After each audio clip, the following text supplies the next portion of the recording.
England last night beat the Democratic Republic of Congo in their round 32 World Cup knockout fixture, thanks to two late goals from Harry Kane to ensure a 2-1 victory over the African side. A really difficult match for England. Again, I feel like I'm saying this after every match at the moment, but there was a lot of things that went wrong for England and brought a lot of nervousness to the team and fans alike.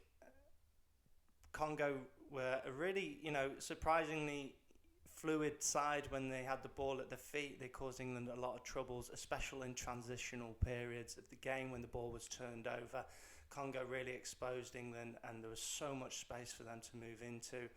Something England really need to look at if they are to progress in this tournament, because a team with more quality is definitely going to punish England in those circumstances. A few other owns of the game I want to talk about as well, so we'll get into that now. But yeah, England will be playing Mexico at the Azteca in the next round. Again, another really tough fixture. England, bad memories of the Azteca, of course. 1986 World Cup with Diego Maradona. So hopefully England can go there with a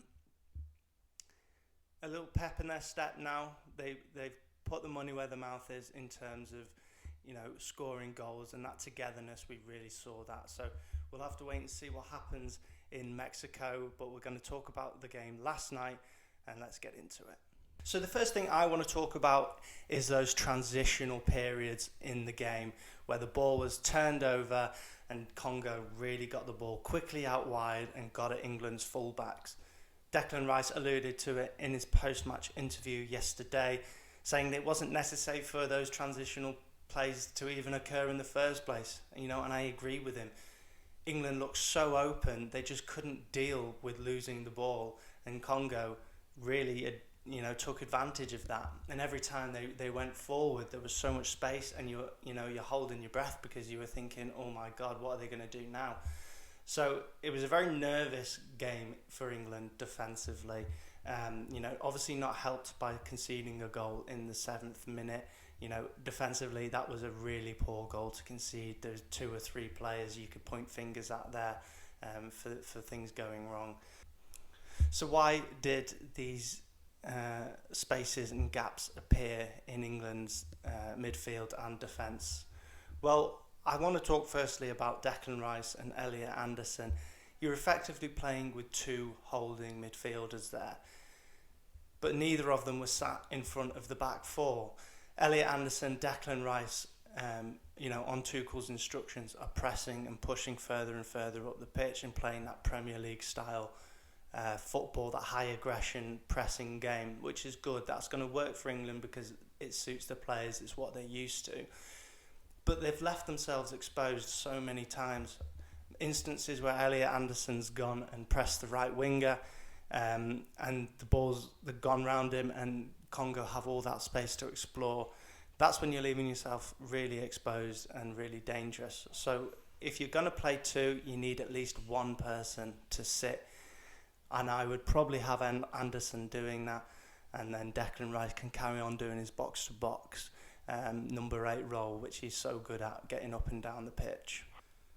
So I've also noticed there's a real disconnect appearing between the defence and the midfield, and that's a really worrying sign for England. They're playing as 2 separate entities at this moment in time, or that's certainly how it feels watching on. So how do you solve that? Well, again, I don't want to pick on Elliot Anderson. I thought he had a really good game yesterday on the ball and winning the ball back. He didn't really put too much of a foot wrong, a couple of misplaced passes, but that's fine as a midfielder. But I think you need someone who's going to sit in and take the ball off the 2 centre-backs, and then you can start moving the ball around, and we need England, someone to dictate the pace of the game. And Anderson is capable of doing that. He's a great footballer, and as he becomes more mature in that role and gets more international experience, I feel like he will step into that role. But why not do it now? Why not give it a go now? Why not take the ball off the centre-backs and move the ball around left, right, and really stretch the Congo's midfield and also back four as well. That's something that I want to see happen more. It's going to help England build through the pitch, and obviously just keep more of a consistent pace whilst moving the ball from left to right and, through the middle when the gaps then appear. So I want to see Anderson just sitting more centrally, picking the ball up, being confident and just spraying the ball left and right. I think that's really going to help just settle the defenders who, at times look really shaky on the ball. Mark Gay, Ezri Konsa, ordinarily you'd say they're comfortable with the ball at their feet, they're good at playing out from the back. Certainly used to doing that with the club side. Yesterday, I think they weren't the only two to have a real confidence knock in the first 25 minutes of the game. But in a game like that, that's when you want your number 6 to come and get the ball and really just put a foot on things and just say, okay, I'm going to dictate the play now. So when we're looking at other teams who can do that, your Rodri's, Spain have got 4 or 5 players who can do that. So they're the standout exception. But Anderson's got, as I say, the capabilities to do that. So I'd like to see that happen more, and therefore, in the process, build up more of a connect between the defence and the midfield, which is going to help with the flow of the game and keep England just ticking over in the middle of the pitch when ordinarily, they start to panic or even crumble under the pressure. Elsewhere on the pitch, Marcus Rashford really struggled. I think he was getting flashbacks to Carrington training ground exercises against Aaron Wan-Bissaka.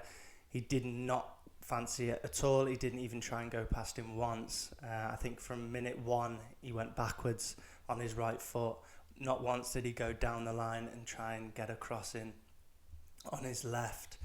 He got one opportunity when Wan-Bissaka had advanced up the pitch, and he went at their centre-backs and got past them and then hit a poor shot into the side netting. But you could tell he just didn't fancy it. He didn't want to go past him, and we were crying out for someone new, Anthony Gordon, to come on and just bring a bit of freshness to the state of play. Noni Madueke on the other side showed glimpses that he can get by someone, and when he grew in confidence in the game. Like Rashford, he really struggled from the early minutes. The confidence wasn't there. But, he started to go at the defender and he got past a couple of times and caused the Congo a few problems.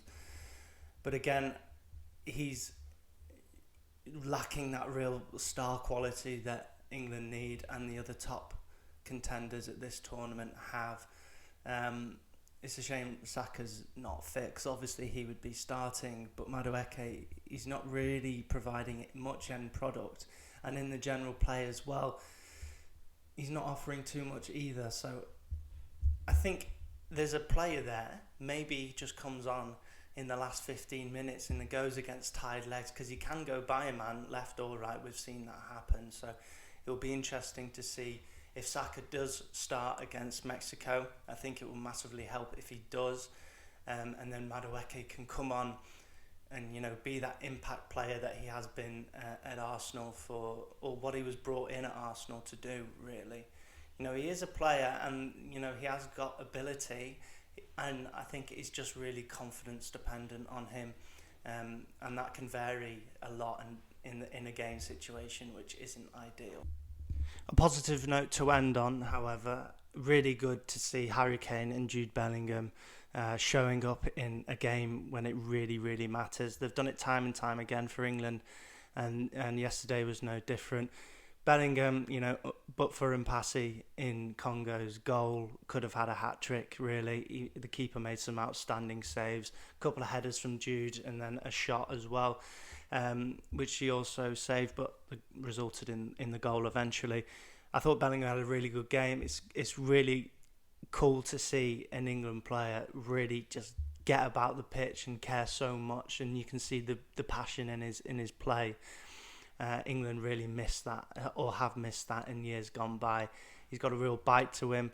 You just hope that it doesn't feed into a red card. He picked up a yellow yesterday, a couple more fouls in there as well. Nothing to make you concerned really, but you just hope that, you know, one of these decisions isn't going to go against us one day, and we see Bellingham have to leave the field because of a red card. But you know, the man of the moment really was Harry Kane. It was 2 brilliant goals. To be honest, it's a real sign of a world-class striker at the absolute peak of his powers. The first goal was brilliant movement. He's always aware, always just ready to strike and pounce on anything that falls his way in the box.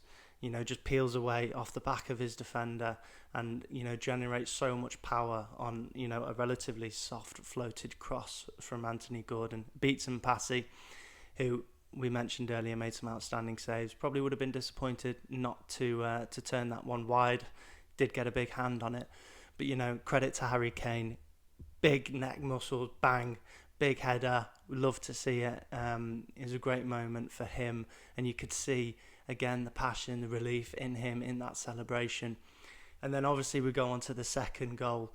Again, that is unbelievable. That is such a outrageous strike from him. It finds a half a space, not even, you know, a yard to himself. He always gets his shot away though, Harry Kane, and you always know it's going to be a good one.